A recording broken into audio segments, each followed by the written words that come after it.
Hello friends, I have started a series for UGC NET exam in June 2025 for the political science subject. This series is very beneficial for those students who can't afford paid courses because in this series I will complete the whole syllabus of political science unit by unit wise and topic by topic wise. So please like, share and subscribe my channel so that you can get further videos on time. For completing this series it will take 2 to 3 months and then we will practice previous year questions also. I will use both the language that is English and Hindi for explaining the topics. This is unit number 2 that is political thought, and in this is the chapter number 5 that is Thomas Hobbes. I have already completed Confucius, Plato, Aristotle, Machiavelli. Now this is the fifth philosopher that is Thomas Hobbes. See, this series is not only beneficial for those students who are preparing for June 2025 UGC NET. This series is also beneficial for those students who are preparing for December cycle or for the next year also. Okay, because जो ये content है, ये content static content है और static content कभी change नहीं होता. सो इसलिए ये आपको सिर्फ ऐसा नहीं कि जून वाले एग्ज़ाम के लिए हेल्पफुल होगा. जो बच्चे दिसंबर साइकिल के लिए प्रिपेयर कर रहे हैं या अदर किसी भी एग्ज़ाम जो इस सब्जेक्ट से रिलेटेड है, उन सारे स्टूडेंट्स के लिए ये सीरीज़ बहुत बेनिफिशियल होगी. फॉर एग्जाम्पल, आप किसी भी स्टेट का असिस्टेंट प्रोफेसर के लिए आप प्रिपरेशन कर रहे हैं तो पॉलिटिकल साइंस सब्जेक्ट के लिए आपको यही पढ़ना है और ये बहुत इंपॉर्टेंट है. उसके सपोज किसी स्टेट से सपोज RPSC या MPPSC का एग्ज़ाम होने वाला है. सो उसमें क्या है कि आपको MP मध्य प्रदेश का या राजस्थान का स्पेसिफिक अलग से करंट अफेयर पढ़ना पड़ेगा. बाकी पॉलिटिकल साइंस सब्जेक्ट का जो पेपर होगा वो ऑलमोस्ट मोर और लेस सिलेबस सेम ही रहता है.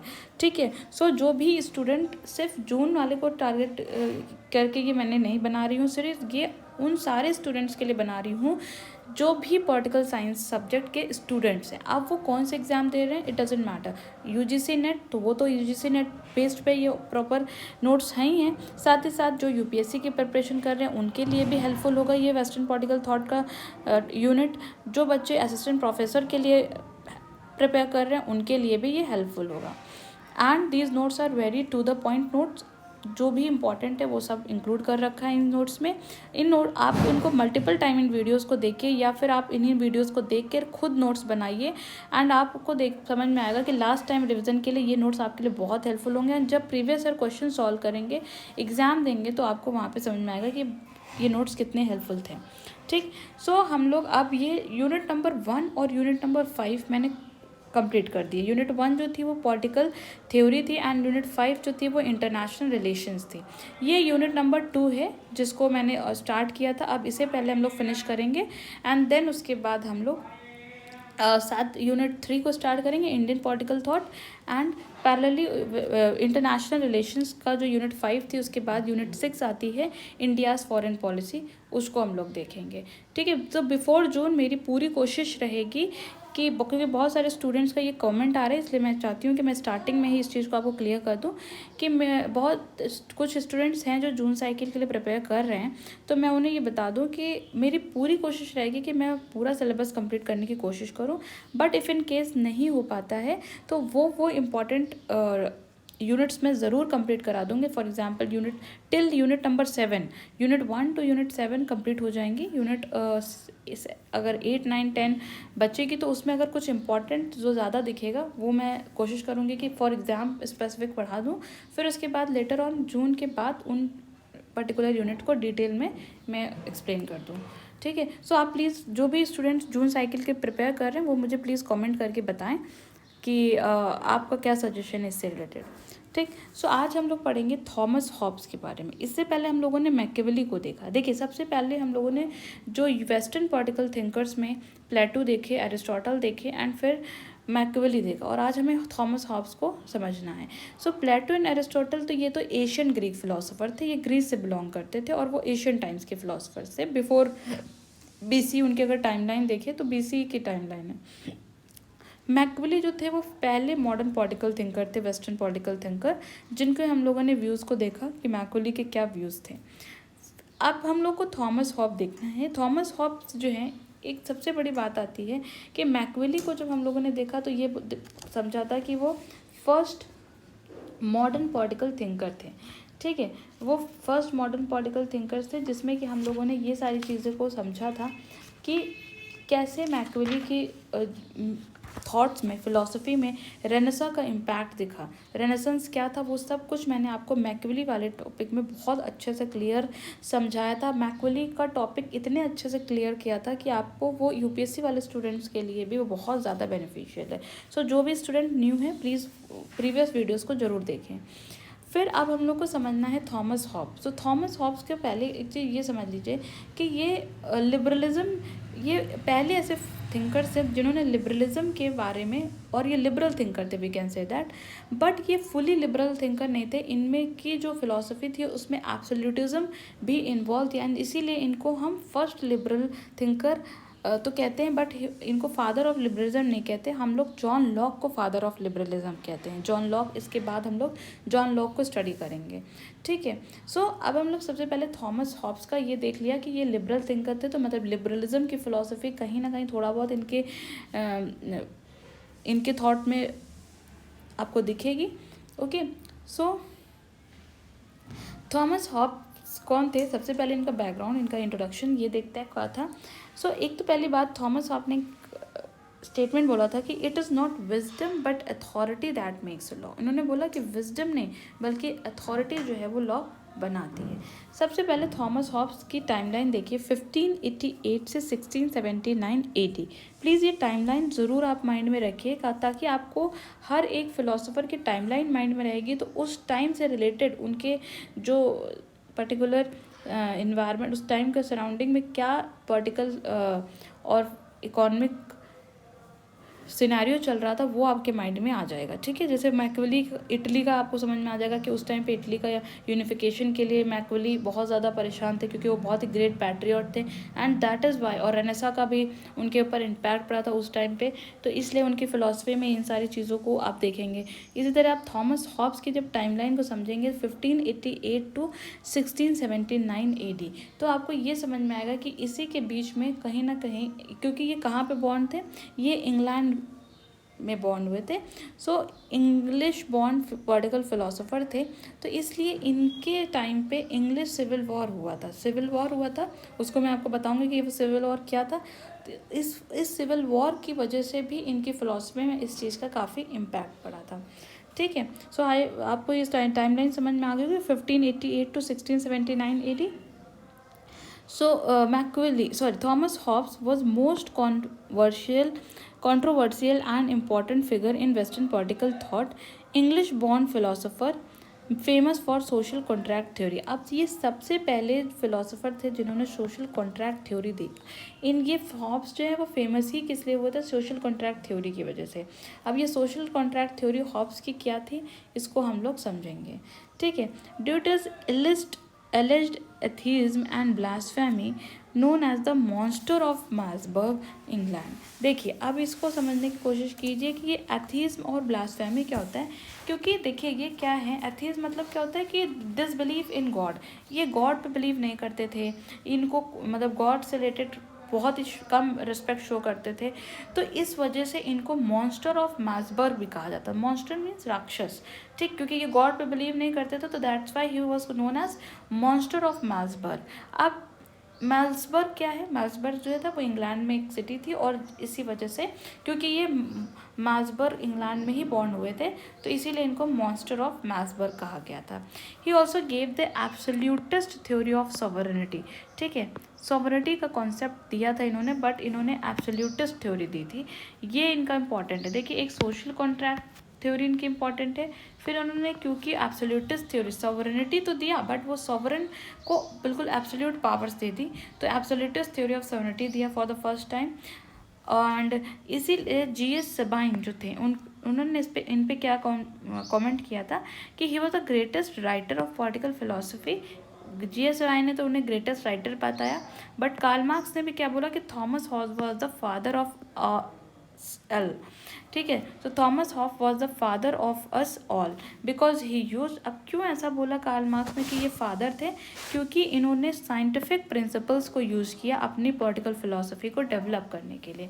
इन्होंने जैसे कि इससे पहले जो थिंकर्स थे उन्होंने मॉरल प्रिंसिपल्स को यूज़ किया था, बट थॉमस हॉब्स ने साइंटिफिक प्रिंसिपल्स को यूज़ किया था अपनी पॉलिटिकल फिलॉसफी को डेवलप करने के लिए, एक्सप्लेन करने के लिए। अब ये साइंटिफिक प्रिंसिपल क्यों किया था, इसके पीछे का रीज़न समझिए। ठीक, अब मैं आपको सबसे पहले इनका थोड़ा सा बैकग्राउंड बताती हूँ, तो फिर आपको ये थॉमस हॉब्स बहुत अच्छे से क्लियर होंगे।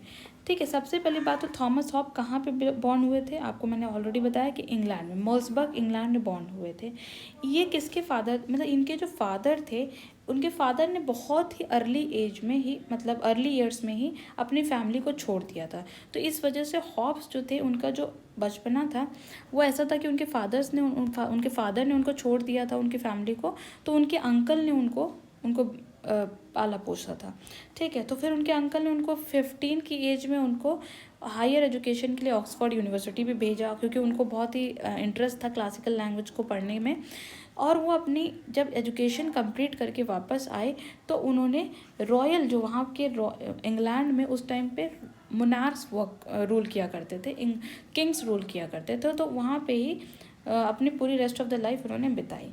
अब हुआ क्या था कि जो हॉब्स थे उन्होंने विलियम कैवेंडिश एक थे, उनके पीपल थे उनके साथ के, उनसे वो जब मिले तो उनके साथ उन्होंने यूरोपियन टूर किया। और उस यूरोपियन टूर में उन्होंने बहुत सारे साइंटिस्ट से मिले, जिसमें कि वो गैलीलियो से भी मिले। ठीक है, उनके टाइम के साइंटिस्ट गैलीलियो से भी मिले। तो हॉब्स जब इन तरह के साइंटिस्ट से मिले तो उनका इन्फ्लुएंस उनकी फ़िलासफ़ी में बहुत ज़्यादा पड़ा, और इसीलिए उन्होंने अपनी पॉलिटिकल फ़िलासफ़ी को कैसे डेवलप किया, on the basis of scientific principles. I hope आपको ये पॉइंट अब क्लियर हो गया होगा। ठीक, आप और थोड़ा सा इनके बारे में समझने की कोशिश कीजिए कि मैंने आपको बताया, क्योंकि हॉब्स जो हैं वो रॉयल फैमिली में और उन्हीं के लिए वर्क करने लग गए, तो वो कहीं ना कहीं मोनार्की को सपोर्ट करते थे, वो क्राउन की अथॉरिटी के सपोर्टर थे। ठीक है, और उनके जो बहुत इम्पॉर्टेंट उनकी बुक्स थी, द साइफ एंड लिवाथियन, उसमें उन्होंने मोनार्की को सपोर्ट भी किया। बट क्योंकि उनके टाइम पे मैंने आपको बताया कि इंग्लैंड में सिविल वॉर हुई। ठीक है, वो सिविल वॉर कब हुई उसका टाइमलाइन में मैं आपको बताती हूँ। वो जो सिविल वॉर हुई थी वो 1600 से 1642 टू 1649 हुई थी। ठीक है, 1642 टू 1649। तो अब ये सिविल वॉर किस लिए हुई थी, पहले तो ये सिविल वॉर समझ लीजिए, क्योंकि हॉब्स के टाइम पे ये सिविल वॉर हुई और इसी वजह से उस सिविल वॉर का उनकी फ़िलासफ़ी पे बहुत इम्पैक्ट पड़ा। हॉब्स जो थे वो मोनार्की के सपोर्टर थे। ठीक है, वो मोनार्क को सपोर्ट करते थे, और उन्होंने उनका ये सपोर्ट किस चीज़ से दिखता है, उन्होंने 2 बुक्स लिखी थी, एक द साइफ एंड द लिवाथियन उनकी बहुत ही फेमस बुक थी। उस बुक में उन्होंने प्रॉपर इस चीज़ को डिस्क्राइब किया था कि सवरन कैसा होना चाहिए, और सवरन के क्या और सोशल कॉन्ट्रैक्ट थ्योरी भी बताई थी। ठीक है, लेकिन उनके टाइम पे जो इंग्लैंड में सिविल वॉर हुई थी, वो सिविल वॉर हुई किस लिए थी कि जो पार्लियामेंटेरियन थे वो रॉयलिस्ट के अगेंस्ट थे, मतलब वो क्राउन रूल के अगेंस्ट थे, क्योंकि क्राउन क्या था, पार्लियामेंट की सुनता नहीं था और वो अपने हिसाब से चीज़ें करता था। तो इस वजह से लोगों को ये था कि जो क्राउन होना चाहिए वो पीपल, लोगों की भी सुने, सिटीजन्स की भी सुने और लोगों के हिसाब से ले। बट हुआ क्या कि इसीलिए पार्लियामेंट उनको अपोज करते थे, रॉयलिस्ट को। ठीक है, सो जेम्स वन के टाइम पे, वहाँ पे इंग्लैंड में जो पहले राजा थे कौन थे, जेम्स वन किंग थे। उनके टाइम से ये जो पार्लियामेंटेरियन और रॉयलिस्ट के बीच में कॉन्फ्लिक्ट्स थे। फिर लेकिन जब चार्ल्स वन ड्यूरिंग हॉब्स के टाइम्स में, कौन सा किंग, रॉयल किंग कौन था, चार्ल्स वन। ठीक है, सो उन्होंने क्या किया था, पार्लियामेंट की, चार्ल्स वन ने पार्लियामेंट की को चैलेंज किया था, और उन्होंने बोला कि जो राजा है उसके पास डिवाइन राइट ऑफ किंग होते हैं, मतलब उसको गॉड ने उसे वो रूल करने के लिए वो अथॉरिटी दी है। ठीक है, डिवाइन राइट ऑफ किंग, ये कॉन्सेप्ट को समझिए क्या है कि divine right of king means what, कि जो अथॉरिटी है किंग की, it is derived from the God. Okay, जब गॉड से ही वो अथॉरिटी डिराइव हुई है तो any obedience to the king is imperative to the obedience to God. अगर आप गॉड को ओबे कर रहे हैं तो मीन्स आप कहीं ना कहीं गॉड को ओबे कर सॉरी अगर आप किंग को ओबे कर रहे हैं तो आप कहीं ना कहीं गॉड को ओबे कर रहे हैं, क्योंकि गॉड ने ही किंग को वो अथॉरिटी दी है। ये था डिवाइन राइट ऑफ किंग, ठीक। और इसको इस चीज़ को किसने दिया था? रॉबर्ट फिल्मर ने दिया था। तो चार्ल्स वन ने क्या बोला कि मुझे जो अथॉरिटी मिली है रूल करने के लिए वो हमें गॉड ने दी है और इसीलिए मैं रूल कर रहा हूँ, बट पार्लियामेंटेरियन इसके अगेंस्ट थे, ठीक है। तो हुआ क्या था कि फिर लेकिन चार्ल्स वन ने क्या किया, कुछ टाइम बहुत साल मतलब 11 साल उन्होंने बिना किसी पार्लियामेंट के रूल किया। तो इस वजह से पार्लियामेंटेरियंस ने ये सोचा कि अगर राजा बिना हमारे रूल कर ले रहा है तो ये कहीं ना कहीं अथॉरिटेटिव बन रहा है और बहुत ज़्यादा मतलब अगेंस्ट हो रहा है हमारे। तो फिर आर्मी के रूल्स थे, पार्लियामेंट्री आर्मी की मदद से चार्ल्स वन को एग्जीक्यूट कर दिया गया, उनको जेल भेज दिया गया और उनको मार दिया गया 1649 में। और उसके बाद चार्ल्स टू को फिर वो जब पावर में आए, जब मतलब वो जब किंग बने, तो पार्लियामेंटेरियंस ने मिलकर उनको भी कारागार में बंद कर दिया, ठीक है। और मोनार्की को पूरी तरीके से एबॉलिश करके कॉमनवेल्थ ले आए, स्टैब्लिश कर दिया, ठीक है। सो ये था इंग्लिश सिविल वॉर। तो इंग्लिश सिविल वॉर किस लिए था? पार्लियामेंटेरियंस और रॉयलिस्ट के बीच में कॉन्फ्लिक्ट थी, और पार्लियामेंटेरियंस रॉयलिस्ट मोनार्की को पूरी तरीके से एबॉलिश करना चाहते थे इंग्लैंड में। और वहीं से एक तरह से हम कह सकते हैं कि स्टार्ट हुआ था कि किंग एक जस्ट और सिर्फ नेम से एक के लिए राजा होते थे, अदरवाइज पार्लियामेंटेरियन ही रूल होता था, इंग्लैंड में होना स्टार्ट हो गया था। तो अब इस पीरियड में हॉब्स का जन्म हुआ, और हॉब्स क्योंकि मोनार्की को या रॉयल को सपोर्ट करते थे, ठीक है, किंग की अथॉरिटी को सपोर्ट करते थे, तो इसका इसीलिए इम्पैक्ट उनकी फ़िलॉसफी पे भी पड़ा। आई होप आपको ये जो बैकग्राउंड है ये आपको समझ में आया होगा, और डिवाइन राइट ऑफ किंग क्या है ये समझ में आया होगा, ठीक। अब एक चीज़ और समझिए कि ये कहा जाता है कि हॉब्स जो हैं वो लिबरल थिंकर थे, उनको लिबरलिज्म का भी एक्सपोनेंट बोला जाता है, बट उनको प्योर मतलब उन्होंने जो लिबरलिज्म की फाउंडेशन होती है उसको पूरी तरीके से नींव को नहीं रखा, और इसीलिए उनको हम फादर ऑफ लिबरलिज्म नहीं कहते हैं, ठीक है। तो उन्होंने क्या बोला, क्योंकि उन्होंने लेकिन लिबरलिज्म मीन्स व्हाट कि पूरी तरीके से फ्रीडम होना इंडिविजुअल के पास।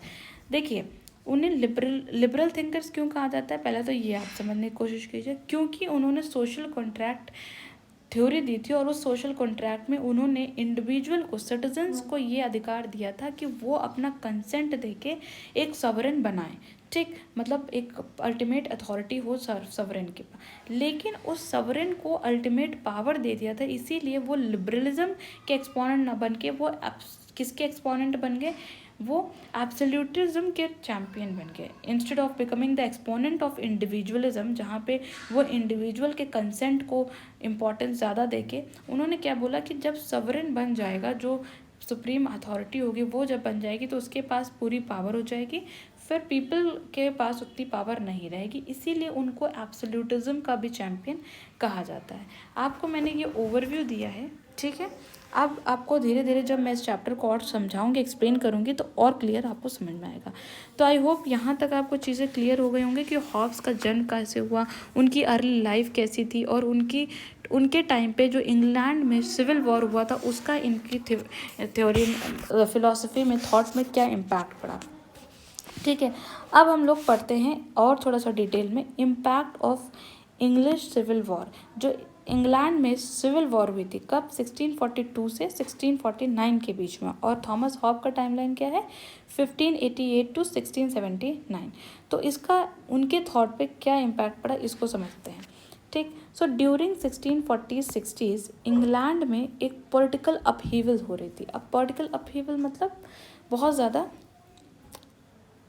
प्रॉब्लम्स, तो वो पॉलिटिकल अपहीवल क्या था, इंग्लिश सिविल वॉर था। और इसी के लिए उनका एक स्टेटमेंट था, हॉब्स ने दिया था कि fear and I were born twins and were thereafter inseparable. उन्होंने ये बोला हॉब्स ने कि क्योंकि डर और मैं एक साथ, हम लोग एक ट्विंस हैं, क्यों, क्योंकि उनके टाइम पे इंग्लिश सिविल वॉर हुआ था, तो इसीलिए उनको हमेशा ये डर रहता था कि वो क्योंकि मोनार्की को सपोर्ट करते थे तो उनको ये डर था कि मोनार्की हट जाएगी, रॉयल अथॉरिटी हट जाएगी और पार्लियामेंट। सो इन्होंने बोला कि fear and I were born twins and thereafter inseparable, ठीक है। और हॉब्स जो थे वो जो इंग्लैंड में पॉलिटिकल अपहीवल हो रही थी उसके बहुत एक तरह से विटनेस थे। वो उस चीज़ को उन्होंने अपने आंखों से देखा था, किस तरह से पॉलिटिकल और कॉन्स्टिट्यूशनल टर्मोइल हो रहा था वहाँ पे। तो इसीलिए उस सिनेरियो का वो जो उस टाइम पे उस उन्होंने जो देखा उसका उनके थॉट पे बहुत ज़्यादा इम्पैक्ट पड़ा। फिर देखिए क्या था political upheaval, political turmoil, political cos, ये एक तरह से क्या था, ये कैसा पॉलिटिकल टर्मोइल था। क्राउन और पार्लियामेंट के बीच में लड़ाई थी। मैंने आपको ऑलरेडी इंग्लैंड जो सिविल वॉर था वो मैंने आपको समझाया क्या था, चार्ल्स वन, जेम्स वन, ये सारी चीज़ें मैंने आपको ऑलरेडी समझा दी। ठीक है। So Hobbes for against parliamentarians, Hobbes क्योंकि पार्लियामेंटेरियंस के अगेंस्ट थे और वो रॉयलिस्ट को मतलब क्राउन रूल को सपोर्ट करते थे। तो इस वजह से फिर जब हॉर्रिफिक वॉर हुआ रॉयलिस्ट और पार्लियामेंटेरियंस के बीच में, तो रॉयलिस्ट क्योंकि हार चुके थे और चार्ल्स वन को एग्जीक्यूट कर दिया गया था, उनको मार दिया गया था और उनकी जगह पे चार्ल्स टू जब आए तो उनको भी जेल भेज दिया गया। तो पार्लियामेंट्री आर्मी ने 1649 में चार्ल्स वन को एग्जीक्यूट करवा दिया था। और क्योंकि हॉब्स जो है वो क्योंकि इस किंग के सपोर्टर थे, तो किंग उन हॉब्स के अंदर एक डर बैठ गया था। तो इस इंसिडेंट ने कहीं ना कहीं इस इंसिडेंट की वजह से जो हॉब्स थे उन्होंने ह्यूमन नेचर का एक बहुत ही पैसिमिस्टिक व्यू अपने माइंड में सेट कर लिया और वही चीज़ उन्होंने अपनी थ्योरी में भी एक्सप्लेन की। पैसिमिस्टिक मतलब निगेटिव एक व्यू देख लिया उन्होंने ह्यूमन नेचर का। तो आपको समझ में आया कि इंग्लैंड में जो सिविल वॉर हुआ था उनके टाइम में 1642 टू 1649 में, उसका इम्पैक्ट हॉब्स की थॉट पे पड़ा। क्या पड़ा कि उन्होंने एक ही ह्यूमन नेचर का पैसिमिस्टिक व्यू बना लिया और उन्होंने क्योंकि अपने टाइम पे ये देखा कि कैसे पार्लियामेंटेरियंस और रॉयलिस्ट के बीच में कॉन्फ्लिक्ट हुआ और पार्लियामेंटेरियंस ने कैसे क्राउन रूल को हरा दिया और अपने आप को स्टैब्लिश कर लिया। ठीक। सो आई होप यहाँ तक आपको चीज़ें क्लियर हो गई होंगी। अब हम लोग पढ़ते हैं सोशल कॉन्ट्रैक्ट थ्योरी, जो कि सबसे इम्पॉर्टेंट है क्योंकि हॉब्स इसी थ्योरी की वजह से जाने जाते हैं। ठीक है। सो अब सबसे पहले ये सोशल कॉन्ट्रैक्ट थ्योरी क्या है। अभी मैंने आपको एक चीज़ बताई, पहले एक चीज़ को और समझने की कोशिश कीजिए। ये जो नोट्स है ये यहाँ पे ये मैंने ओपी गाभा से ये नोट्स को इंक्लूड किया है, तो पहले आप समझिए, यहाँ से समझिए, फिर मैं आपको और समझाती हूँ डिटेल में। ठीक है। जो भी स्टूडेंट्स इन नोट्स को देख रहे हैं, देखिए जो भी इन लेक्चर्स को देख रहे हैं, तो आपके लिए इतना बेनिफिशियल है ये कि आप जब इन लेक्चर को एक बार सुन लेंगे तो उसके बाद जब ओपी गाभा, जो कि वेस्टर्न पॉलिटिकल थॉट के लिए बहुत इंपॉर्टेंट बुक है, जो यूजीसी वाले स्टूडेंट जो पढ़ते हैं और ऑप्शनल जिनका होता है यूपीएससी में पॉलिटिकल साइंस वाले स्टूडेंट तो पढ़ते ही पढ़ते हैं ओपी गाभा को, तो आपको ये ओपी गाभा को समझने में बहुत आसानी हो जाएगी। ठीक है। ये फ्री सीरीज़ इसीलिए है कि जो भी स्टूडेंट पेड कोर्स नहीं दे सकते हैं, चाहे वो ऑप्शनल वाले स्टूडेंट्स हो चाहे वो यूजीसी के स्टूडेंट्स हो, तो उनको भी एक क्वालिटी कंटेंट मिल सके और वो अपना फ्री में प्रिपरेशन कर सकें। इस थॉट से, इस पर्पस से मैंने ये सीरीज़ स्टार्ट की थी एंड आप लोग का सपोर्ट ही मेरे लिए मोटिवेशन है to continue this series. Okay. So अब हम लोग क्या समझने जा रहे हैं हॉब्स की सोशल कॉन्ट्रैक्ट थ्योरी को। सबसे पहले हम लोग ये अभी मैंने आपको क्या समझाया कि इंग्लैंड में जो सिविल वॉर हुई थी उनके टाइम पे, उसका इम्पैक्ट हॉब्स की थॉट पे बहुत ज़्यादा पड़ा था। इसी वजह से हॉब्स ने ह्यूमन नेचर को कैसा एक उन्होंने व्यू बना लिया था कि ह्यूमन का जो नेचर होता है वो बहुत ही निगेटिव और पेसिमिस्टिक व्यू बना लिया था उन्होंने। अब हम लोग देखते हैं कि कैसे हॉब्स ने उस चीज़ को डिस्क्राइब किया। हॉब्स ने क्या बोला कि जो ह्यूमन नेचर होता है वो ड्रिवन बाय हिज डिज़ायर और appetite to gain power over others. हाँ, उन्होंने क्या बोला कि इंसान का नेचर ही ऐसा होता है कि वो उसकी डिज़ायर होती है, उसके अंदर एक भूख होती है पावर को पाने की। ठीक है। तो और एपेटाइट ही, उन्होंने क्या बोला कि एपेटाइट ही एक ड्राइविंग फोर्स होता है हर एक स्ट्रगल के पीछे। जो पावर को पाने के पीछे जो एक भूख होती है कि हाँ मुझे पावर पानी है, ये भूख इंसान के अंदर होती है और इसी पावर को पाने के लिए वो किसी भी हद तक जा सकते हैं। ठीक। क्योंकि उन्होंने देखा था कि पार्लियामेंटेरियंस अपने आप को पावर मतलब पावर पाने के लिए, क्योंकि मुनार्क के हाथ में पावर थी और उनसे वो पावर पाने के लिए उन्होंने मुनार्क को ही कहीं ना कहीं मार डाला था, एग्जीक्यूट कर दिया था चार्ल्स वन को और चार्ल्स टू को जेल भेज दिया था। तो इसीलिए उन्होंने इसी जो उस उनके टाइम पे ये जो इवेंट हुआ था, ये जो चीज़ हुई थी, इसका इम्पैक्ट उनके थॉट पे दिखता है। आप इस चीज़ को समझिए कि उन्होंने इसीलिए ह्यूमन नेचर को क्या बताया कि ह्यूमन का नेचर होता है पावर को पाना, और पावर को पाने की जो भूख होती है वो ऐसी होती है कि वो किसी भी लेवल पे ह्यूमन जा सकता है। Man is neither a social animal, ये इनका स्टेटमेंट था हॉब्स का, कि मैन जो है ना ही सोशल एनिमल है ना ही कोई पॉलिटिकल एनिमल है, but only an isolated beast और प्योरली इगोइस्टिक क्रेचर। तो उन्होंने क्या बोला कि मैन ना कोई सोशल एनिमल है ना ही कोई पॉलिटिकल एनिमल है। मतलब सोशल एनिमल और पॉलिटिकल मतलब ना वो सोसाइटी में रहना जानता है ना ही वो पॉलिटिक्स को समझता है।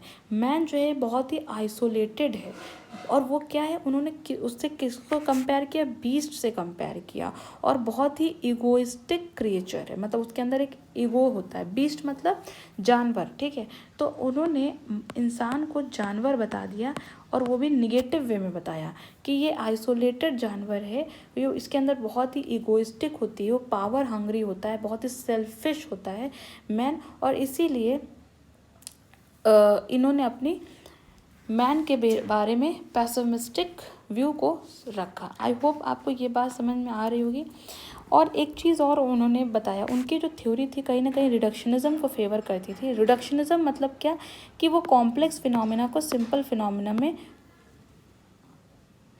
तोड़ते थे, ठीक है। तो इसीलिए उन्होंने जो सोशल कॉन्ट्रैक्ट थ्योरी थी उसको भी उन्होंने कैसे एक्सप्लेन किया, बहुत ही ये एक उन्होंने पहले हर एक कंपोनेंट्स को समझाया कि ह्यूमन नेचर कैसा होता है, स्टेट ऑफ नेचर कैसा होता है, फिर इसीलिए सवरेन की ज़रूरत क्यों पड़ी, फिर सवरेन को क्यों सेपरेम अथॉरिटी देनी चाहिए। तो उनका जो method of telling the his theory was reductionist method था, ठीक है। कॉम्प्लेक्स फिनोमेना को सिंपल फिनोमेना में कन्वर्ट करना।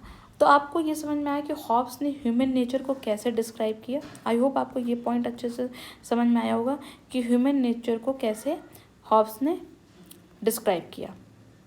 अब देखिए, humans in the state of nature, एक इसको और मैं और एक्सप्लेन करना चाहती हूँ कि हॉब्स ने क्या बोला, ह्यूमन कैसे होते हैं, सेल्फ इंटरेस्टेड क्रिएचर्स होते हैं, बस उन्हें अपने बारे में वो सोचते हैं, वो बहुत ही पावर हंग्री होते हैं। ह्यूमन का जो एक्शन होता है वो क्या होता है, वो उनके हर एक एक्शन किस वजह से होते हैं, प्लेजर को वो लोग सीख करते हैं और पेन को अवॉइड करना चाहते हैं, ठीक है। सो ह्यूमन बींग्स का नेचुरल डिज़ायर होता है पावर को पाना और अपने आप को प्रिजर्व करना। So man are driven by a perpetual and restless desire of power after power that is only in death. ये भी एक स्टेटमेंट, बहुत इंपॉर्टेंट स्टेटमेंट है हॉब्स का। इस स्टेटमेंट से क्या पता चलता है कि हॉब्स ये बताना चाहते हैं कि इंसान के अंदर जो पावर पाने की भूख होती है वो इतनी ज़्यादा होती है कि वो तब ख़त्म होती है जब वो उनकी डेथ होती है, उसके बाद ही वो इंसान के अंदर जो पावर पाने की भूख है वो ख़त्म होती है। उन्हें जितनी भी पावर मिलती जाए फिर भी उन्हें और पावर चाहिए, ठीक है। तो वो ह्यूमन नेचर को डिफाइन करना चाहते हैं in the state of nature. और उन्होंने क्या बोला कि ह्यूमंस जो हैं उन्होंने ये भी बोला कि ह्यूमंस के पास रैशनल क्वालिटीज़ तो होती हैं, लेकिन वो इम्परफेक्ट क्यों होते हैं ह्यूमन बींग्स, क्योंकि उन्होंने बोला कि वो इसलिए इम्परफेक्ट होते हैं क्योंकि वो सेल्फिश होते हैं। तो वो अपने बारे में सिर्फ सोचते हैं ह्यूमन बींग्स, वो सबके बारे में सोचते नहीं है, वो पहले अपने इंटरेस्ट को फुलफ़िल करने के बारे में सोचते हैं। तो इस वजह से वो अगर सपोज़ इंसानों के बीच में अगर कोई डिस्प्यूट होता है तो वो उसको रिजॉल्व करने की कैपेबिलिटी उनके अंदर नहीं होती है, क्योंकि जो इंसान से पहले अपने बारे में सोचेगा, जो सेल्फिश होता है, तो वो इंसान अपने फेवर में ही डिसीजन लेगा, वो डिस्प्यूट को रिजॉल्व नहीं करेगा। और जो क्योंकि अब हर एक इंडिविजुअल इक्वल है और हर कोई सेल्फिश है, तो हर कोई अगर अपने बारे में सोचता है और किसी पर्टिकुलर टॉपिक पे लेके अगर लोगों के बीच में लड़ाई होती है तो वो डिस्प्यूट को रिजॉल्व नहीं कर पाएंगे। आई होप आपको ये बात समझ में आ रही होगी कि हॉब्स ने कैसे ह्यूमन नेचर को डिस्क्राइब किया। और उन्होंने ये भी बोला कि ह्यूमंस जो हैं वो सेल्फिश होते हैं, पावर हंग्री होते हैं, तो उनका जो बिहेवियर है वो क्या होता है, वो जो स्टेट ऑफ नेचर है उसको कैसा बनाता है, स्टेट ऑफ एनार्की। अब ये स्टेट ऑफ नेचर, ये जो टर्म है, ये टर्म को समझने की कोशिश कीजिए। ये हॉब्स ने इस टर्म को यूज़ किया था, और ये उन्होंने बोला स्टेट ऑफ नेचर मतलब क्या, कि वो टाइम, मतलब वो स्टेट जब स्टेट या फिर कोई गवर्नमेंट या सिविल सोसाइटी नहीं फॉर्म हुई थी। तो गवर्नमेंट या सिविल सोसाइटी के पहले का जो टाइम है उसको क्या बताया उन्होंने, हॉब्स ने, स्टेट ऑफ नेचर, मतलब जब नेचर का रूल था, जब कोई गवर्नमेंट फॉर्म नहीं थी, कोई सिविल सोसाइटी या पॉलिटिकल सोसाइटी नहीं फॉर्म हुई थी, तो उससे पहले ह्यूमन बींग्स का नेचर कैसा था। और ह्यूमन, तो उस टाइम पे उन्होंने क्या बोला है कि कोई, क्योंकि गवर्नमेंट नहीं थी तो वो एनार्की का स्टेट था। मतलब एनार्की मीन्स मतलब कोई पावर, कोई गवर्नमेंट नहीं, कोई अथॉरिटी नहीं। तो उन्होंने इसीलिए बोला कि क्योंकि स्टेट ऑफ नेचर में कोई मतलब कोई गवर्नमेंट नहीं थी, कोई हाईएस्ट अथॉरिटी नहीं थी, और ह्यूमन बींग्स क्योंकि बहुत ही सेल्फ सेंटर्ड थे और बहुत ही पावर हंग्री थे, वो ह्यूमन जो थी उनकी लाइफ कैसी थी, बहुत ही सॉलिटरी थी, बहुत ही पुअर, नेस्टी, ब्रुटिश एंड शॉर्ट। ये जो पॉइंट है बहुत इंपॉर्टेंट पॉइंट है, एज इट इज ओपी गाबा में लिखा हुआ है, ठीक है, कि स्टेट ऑफ नेचर में जो ह्यूमन्स की लाइफ थी वो कैसी थी, बहुत ही सॉलिटरी, पुअर, नेस्टी, बिल्कुल ब्रूटिश थी और शॉर्ट थी, ठीक है। तो उन्होंने इस चीज़ को समझाया, ओके। नेस्टी मीन्स बैड होता है, ठीक है। तो अब आपको ये समझ में आ रहा होगा कि हॉब्स ने ह्यूमन नेचर, ये हॉब्स जो है, अब इस चीज़ को समझने की कोशिश कीजिए। कुछ बच्चे को हो सकता है ये कन्फ्यूज़न हो कि ह्यूमन नेचर के बारे में क्यों समझा रहे हैं हम। तो ह्यूमन नेचर के बारे में इसलिए समझा रहे हैं क्योंकि पहले हॉब्स ने ह्यूमन नेचर को एक्सप्लेन किया कि ह्यूमन नेचर कैसा है, और उसके बाद उन्होंने ये बताया कि सोशल कॉन्ट्रैक्ट की क्यों ज़रूरत पड़ी, ठीक है। तो इसीलिए पहले ह्यूमन नेचर को एक्सप्लेन कर रही हूँ और आप उसे समझने की कोशिश कीजिए, और फिर आपको समझ में आएगा कि हॉब्स के अकॉर्डिंग सोशल कॉन्ट्रैक्ट की क्या नीड थी, क्यों सोशल कॉन्ट्रैक्ट बनाया गया। तो उन्होंने क्या बताया कि जब कोई स्टेट नहीं था, जब कोई गवर्नमेंट नहीं थी या कोई हाईएस्ट अथॉरिटी नहीं थी, तो क्योंकि ह्यूमन नेचर बहुत ही सेल्फिश और पावर हंग्री था बहुत ही, तो इसीलिए लोगों की जो लाइफ थी वो बहुत ही solitary, poor, nasty, brutish, short थी। They were incapable of solving और resolving any conflict because they only think about themselves. So इसीलिए स्टेट ऑफ नेचर कैसा था, एक स्टेट ऑफ एनार्की थी। फार्मिंग, मैन्युफैक्चरिंग, साइंस, आर्ट्स, ये सब बिल्कुल वेस्ट ऑफ टाइम था, क्योंकि कोई गारंटी नहीं थी कि लोग जो हैं अपने जो भी वो लेबर मीन्स जो भी वो मेहनत करेंगे उसका उन्हें फल मिलेगा, क्योंकि हर कोई बहुत ही सेल्फिश है, तो सब कोई बस अपने बारे में सोचता है, दूसरे को भी वो मार सकता है अपने बेनिफिट के लिए। तो जब किसी चीज़ की सिक्योरिटी नहीं है, कोई गारंटी नहीं है कि उसको उसके मेहनत का फल मिलेगा कि नहीं मिलेगा, तो इसलिए ऐसी सोसाइटी में बहुत ही लाइफ कैसी होगी, पुअर होगी, ठीक है। Every ones lives in a continued fear and danger of violent death. हर कोई स्टेट ऑफ नेचर में कैसे जीता था, कैसे वो रहता था कि उसको हमेशा एक कंटिन्यूस फियर रहता था, उसको एक डर रहता था कि कहीं उसका वायलेंटली उसे मार ना दिया जाए। अब ये सब देखिए जो पॉइंट्स हैं, इसको आप लिंक करिए कि हॉब्स ने ऐसा क्यों सोचा होगा और ऐसा अपनी थ्योरी में क्यों बताया। ह्यूमन नेचर क्या एक्चुअल में इतना पेसिमिस्टिक है? क्या लोगों के अंदर सिर्फ और सिर्फ क्रूएलिटी है, लोगों के अंदर कोई ह्यूमैनिटी नहीं है? ऐसा नहीं है। बट हॉब्स का क्योंकि टाइम ऐसा था कि सिविल वॉर हुआ था और उस टाइम पे मोनार्की को मार दिया गया था, तो इस वजह से उन्होंने ह्यूमन नेचर का एक पेसिमिस्टिक व्यू इस्टेब्लिश कर लिया था। आई होप आपको समझ में आ रहा होगा। मैं बार बार इस चीज़ को एक्सप्लेन इसलिए कर रही हूँ ताकि आपको बहुत ही क्लियर उनकी थ्योरी, उनके हर एक कॉन्सेप्ट को समझ में आए। और जब आप हॉब्स को लेके क्लियर रहेंगे तब, क्योंकि ये जो सोशल कॉन्ट्रैक्ट थ्योरी थी ये सिर्फ हॉब्स ने नहीं दी थी, फिर उसके बाद जॉन लॉक ने भी दिया था, रूसो ने भी दिया था। तो इसीलिए हॉब्स की सोशल कॉन्ट्रैक्ट थ्योरी, उनके ह्यूमन नेचर, उनका स्टेट ऑफ नेचर, इसको अच्छे से जब आप समझेंगे तभी आपको फिर कन्फ्यूज़न नहीं होगा जब आप लॉक को पढ़ेंगे और जब आप रूसो को पढ़ेंगे, ठीक है। So everyone lives in continual fear and danger of violent death. Humans, उन्होंने ये भी बोला कि पहले तो देखो उन्होंने ये बताया कि ह्यूमंस जो हैं उनके पास रैशनल रीज़न होता है, लेकिन वो रीज़न इसलिए नहीं यूज़ कर पाते हैं अपनी विजडम को क्योंकि उनके अंदर एक कहीं ना कहीं सेल्फिशनेस भी होती है। उन्होंने ये भी बोला कि ह्यूमंस के पास नेचुरल राइट्स भी हैं इन अ स्टेट ऑफ नेचर, पर वो राइट्स जो हैं वो बिल्कुल पावरलेस हैं, इसलिए क्योंकि उनके पास इस चीज़ का भी अधिकार है कि वो दूसरे को हार्म पहुंचा सके, दूसरे को डेंजर कर सके, क्योंकि वो अपने आप को प्रूव करना चाहते हैं। इसीलिए उन राइट्स को प्रोटेक्ट करने के लिए ह्यूमंस को एक सिविल सोसाइटी या एक पॉलिटिकल सोसाइटी की ज़रूरत है। तो अब आपको समझ में आया कि क्यों हॉब्स ने बोला कि पहले उन्होंने हॉब्स के नेचर को मतलब उन्होंने पहले ह्यूमन नेचर को डिस्क्राइब किया और फिर बताया कि कैसे formation of state is necessary for self preservation. क्योंकि ह्यूमन का नेचर कैसा होता है in the state of nature, state of nature कैसा है, बहुत ही वायलेंट है, स्टेट ऑफ वॉर है वहाँ पे अगेंस्ट ऑल। तो इसलिए ऐसे सिचुएशन पे इंसान अपने आप को प्रिजर्व करने के लिए, ताकि उसको उसकी डेथ ना हो सके वायलेंटली, तो इस सेल्फ प्रिजर्वेशन के लिए ह्यूमन ने एक स्टेट बनाने के बारे में एग्री हुए। ठीक है, आपको ये बात समझ में आई होगी आई होप। तो अब हम लोग पढ़ते हैं कि सोशल कॉन्ट्रैक्ट थ्योरी की क्यों नीड पड़ी। सोशल कॉन्ट्रैक्ट थ्योरी एक हाइपोथेटिकल थॉट एक्सपेरिमेंट है। ठीक है, आप देखिए इन्होंने एक स्टेट ऑफ नेचर बताया। ठीक है, स्टेट ऑफ नेचर क्या मतलब कि इन्होंने एक हाइपोथेटिकल सिचुएशन बताई कि एक ऐसी सिचुएशन जिसमें कि जब कोई भी गवर्नमेंट नहीं है, और ये जो हाइपोथेटिकल सिचुएशन है वो उन्होंने क्यों इस चीज़ को एक्सप्लेन किया, to understand and explain the origin of the state and the basis of political obligation in a political society. कि उन्होंने बोला, पहले तो उन्होंने एक हाइपोथेटिकल सिचुएशन बताई कि जब कोई गवर्नमेंट या हाईएस्ट अथॉरिटी नहीं होगी तब कैसा रहा होगा और ह्यूमन नेचर और स्टेट ऑफ नेचर कैसा था। तो उस वजह से सेल्फ प्रिजर्वेशन के लिए स्टेट का ओरिजिन क्यों होना ज़रूरी था, उन्होंने फिर इस चीज़ को एक्सप्लेन किया।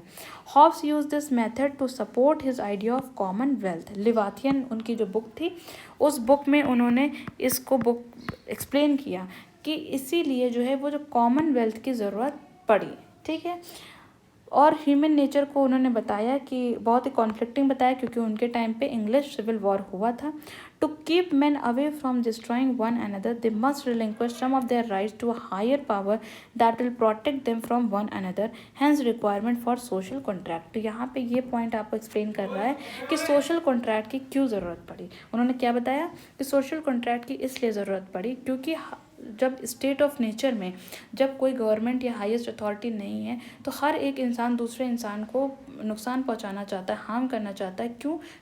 कि ताकि उसे पावर मिल सके, पावर हंग्री है, सेल्फिश है। तो इसलिए ऐसी सिचुएशन में एक दूसरे को बचाने के लिए, अपने आप को प्रिजर्व करने के लिए सोशल कॉन्ट्रैक्ट की ज़रूरत पड़ी।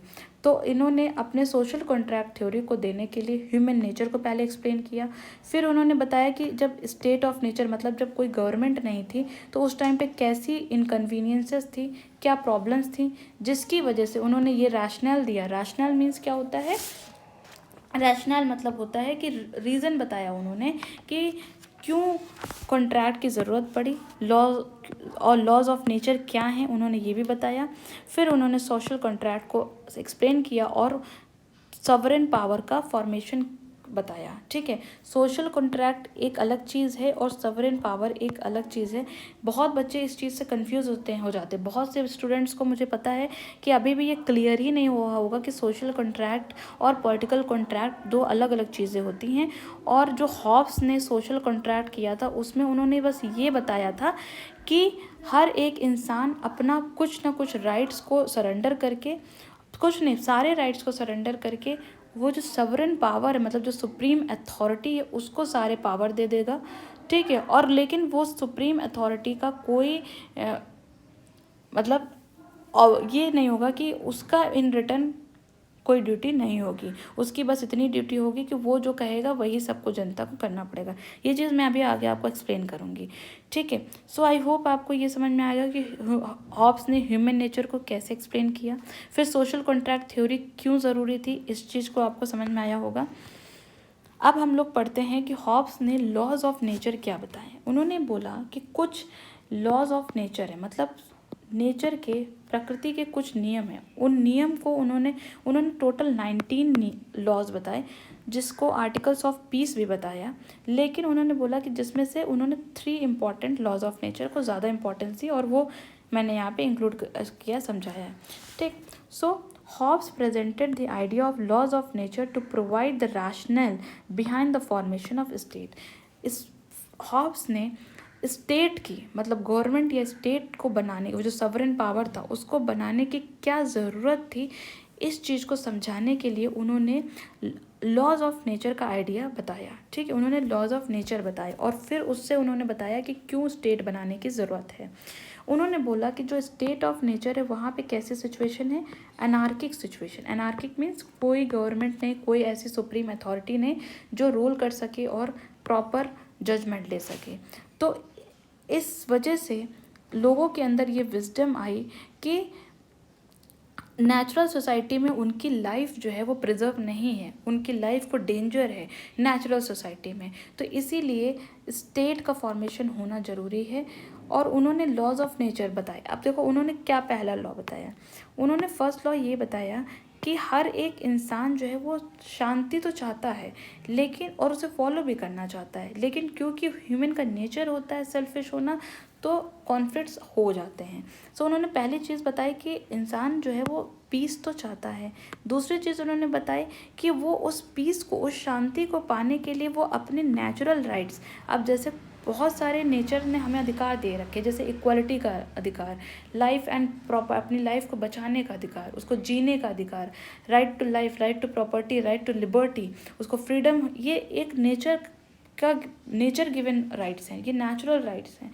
पर इन नेचुरल राइट्स को भी वो इंसान जो है वो त्यागने के लिए तैयार हो जाता है, सिर्फ पीस पाने के लिए, शांति पाने के लिए। सो वो शांति से जी सके, रह सके, उस चीज़ के लिए वो अपने नेचुरल राइट्स को भी अबंडन करने के लिए तैयार होता है, छोड़ने के लिए तैयार होता है। और उन्होंने तीसरा लॉ क्या बताया, to honour their contract where covenants means contract are most important vehicle through which rights are laid down. उन्होंने बोला अब इन्हीं उन पीस को पाने के लिए कॉन्ट्रैक्ट जो है एक तरीका है कि कैसे अधिकारों को बनाया जाए और उसको फॉलो किया जाए।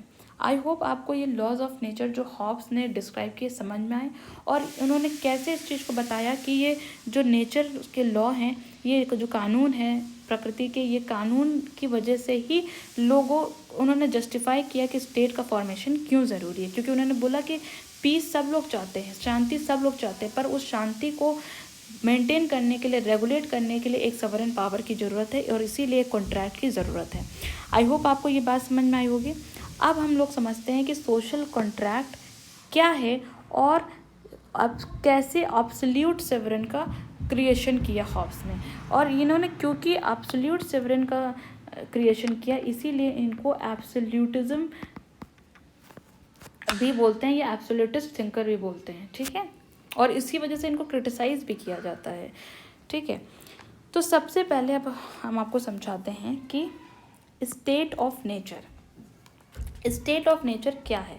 उन्होंने क्या बताया कि स्टेट ऑफ नेचर क्या, कंप्लीटली उन्होंने बोला कि जब कोई गवर्नमेंट नहीं है तो उस टाइम पे कैसे सिचुएशन है, कंप्लीटली इनटॉलरेबल है।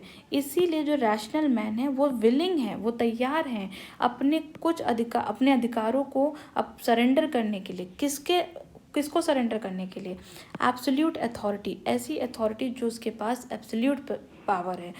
और किस लिए वो अपने ये राइट्स को सरेंडर करने के लिए तैयार हैं, भले वो रैशनल मैन है। उन्होंने देखा ये टर्म समझिए, उन्होंने रैशनल मैन बोला, मतलब उन्होंने बोला कि लोगों के पास रीज़न है, विजडम है, पर वो फिर भी शांति पाने के लिए अपने अधिकारों को भी त्याग करने के लिए तैयार है। किस लिए, फॉर देयर सेल्फ प्रिजर्वेशन, अपने आप को बचाने के लिए, क्योंकि जो स्टेट ऑफ नेचर है वो कम्प्लीटली इनटॉलरेबल है। और उस आई होप आपको ये चीज़ समझ में आई। ओके, फिर उन्होंने बोला कि सोशल कॉन्ट्रैक्ट जब एग्जीक्यूट होगा तो इंडिविजुअल अपनी सारी पावर को सरेंडर कर देंगे। किसको सरेंडर, पावर कैसी है लोगों के पास, नेचुरल राइट्स हैं, जैसे कि right to life, liberty and property and other rights also. तो अब ये लोगों के पास पावर है और इस सारी पावर को सरेंडर करने के लिए तैयार हो जाएगा जब सोशल कॉन्ट्रैक्ट एग्जीक्यूट होगा उनके ऊपर। ठीक है, और वो किसको अपनी सारी पावर सरेंडर कर देगा, एब्सोल्यूट सवरेन को। और वो एब्सोल्यूट सवरेन ही क्या है, कॉमनवेल्थ है, उसको कह सकते हैं, या सवरेन पावर कह सकते हैं। एंड जो ये एब्सोल्यूट सवरेन होगा उसके पास सारी पावर होगी लोगों के ऊपर, और वो लोगों के ऊपर पूरी तरीके से अल्टीमेट तरीके से रूल कर सकता है। और इंडिविजुअल्स को, लोगों को, उसको पूरी तरीके से उसके हर एक कमांड को फॉलो करना पड़ेगा और उसके हर एक एक्शंस और डिसीजन को मानना पड़ेगा। आई होप ये आपको समझ में आएगा। सो अब एक स्टेटमेंट देखिए, इंपॉर्टेंट स्टेटमेंट है कि this is the generation of that great Leviathan. एक तरह से उन्होंने लिवाथियन, एक तरह से मॉन्स्टर की बात की, कि उन्होंने बोला कि ये उस ग्रेट लिवाथियन का जनरेशन है, और यह हम कह सकते हैं मॉर्टल गॉड का, to which we owe under the immortal God our peace and defence. अपनी पीस और डिफेंस के लिए हम उस लिवाथियन को भी एक्सेप्ट करते हैं। हॉब्स एक तरीके से उस सवरेन को क्या बताना चाहते हैं, वो मोनार्क बोलते हैं, ठीक है। और उन्होंने एब्सोल्यूट सवरेंटी का कॉन्सेप्ट दिया।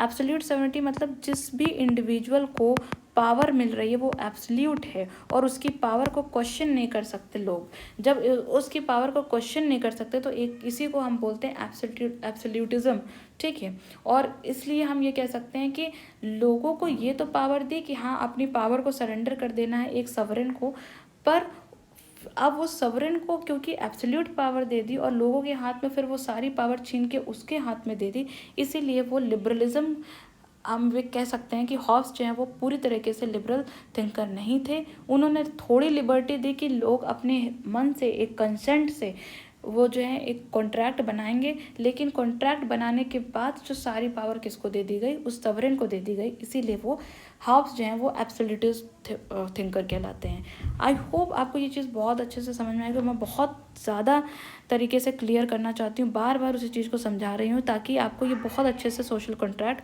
समझ में आए, ठीक है। आप 3 इंपॉर्टेंट फीचर्स बताएं सवरेन और कॉन्ट्रैक्ट के, ठीक है, कि वो जो सवरेन पावर है उसका क्या फीचर्स थे उसको समझिए। तो उन्होंने बोला कि जो सवरेन पावर है, मतलब जो सुप्रीम पावर है, जिसको सारी पावर अपनी लोगों ने अपनी सारी पावर, नेचुरल पावर सरेंडर कर दी हैं उस सुप्रीम पावर को, तो वो जो सुप्रीम पावर है वो बहुत ही अनडिवाइडेड है, उसको डिवाइड नहीं किया जा सकता, वो एक ही जगह पे सेंटर्ड रहेगी, वो भी अनलिमिटेड है। देखिए जब कोई पावर किसी को अनलिमिटेड दे दी जाएगी तो कहीं ना कहीं जो है हार्मफुल भी हो सकता है, ये हार्मफुल होता है, इनएलिएबल है, उससे छीनी नहीं जा सकती, और वो पावर कैसी है, परमानेंट। तो ये पॉइंट बहुत इंपॉर्टेंट है, undivided, unlimited, inalienable and permanent. फिर उन्होंने क्या बोला कि sovereign was the result of the contract, thus not a party to the contract. अब इस पॉइंट को समझिए, ये जो पॉइंट है ये बच्चे कभी कभी कंफ्यूज हो जाते हैं, वो सवरेन और सोशल कॉन्ट्रैक्ट मतलब और पॉलिटिकल कॉन्ट्रैक्ट को मिक्स कर देते हैं। उन्होंने बोला कि देखो कॉन्ट्रैक्ट किसके बीच में है, लोगों के बीच में है। ये कॉन्ट्रैक्ट स्टेट और पीपल के बीच में नहीं है, स्टेट या सिटीजन के बीच में नहीं है। ये जो सोशल कॉन्ट्रैक्ट है ये लोगों ने आपस में कॉन्ट्रैक्ट किया है कि हाँ ठीक है, क्योंकि हम सब लोग इक्वल हैं, सब लोग सेल्फ सेंटर्ड हैं, सब लोग पावर हंग्री हैं, तो चलो हम लोग सब लोग मिलके एक अपने आपस में एक कॉन्ट्रैक्ट बनाते हैं कि हम अपनी सब लोग हर कोई अपनी सारी पावर किसको दे देगा, एक दूसरे इंसान को, एक दूसरे व्यक्ति को, एक थर्ड पार्टी को सब लोग पावर दे देंगे। और जब ये कॉन्ट्रैक्ट एग्जीक्यूट हो जाएगा तो उसके बाद अब हम लोग के पास कोई पावर नहीं है, अब सारी पावर उस सवरेन के पास है, उस थर्ड पार्टी के पास है, और वो थर्ड पार्टी हम पे रूल करेगा।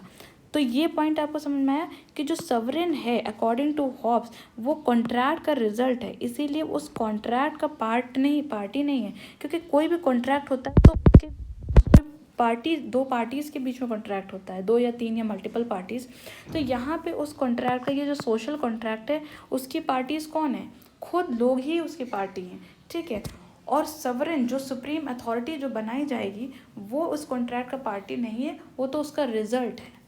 आई होप आपको ये बात अच्छे से समझ में आई होगी कि जो सोशल कॉन्ट्रैक्ट था ये लोगों के बीच का कॉन्ट्रैक्ट था, लोगों ने आपस में एक रजामंदी कंसेंट दिया कि ठीक है हम लोग अब सिर्फ हर एक इंसान अगर अब सिर्फ अपने बारे में सोचेगा तो ऐसी सिचुएशन रहेगी कि हमेशा कॉन्फ्लिक्ट्स रहेंगे, इसलिए हम सब लोग मिलकर एक ऐसा कॉन्ट्रैक्ट करते हैं कि अब हम सब में किसी के पास अब कोई पावर नहीं है और हम अपनी सारी पावर थर्ड पार्टी को दे रहे हैं, और वो थर्ड पार्टी अब हम लोग पे रूल करेगी। और वो थर्ड पार्टी कौन है, वो थर्ड पार्टी सवरेन है, और वो सवरेन कैसा है, undivided, unlimited, inalienable and permanent. I hope आपको ये चीज़ समझ में आई होगी।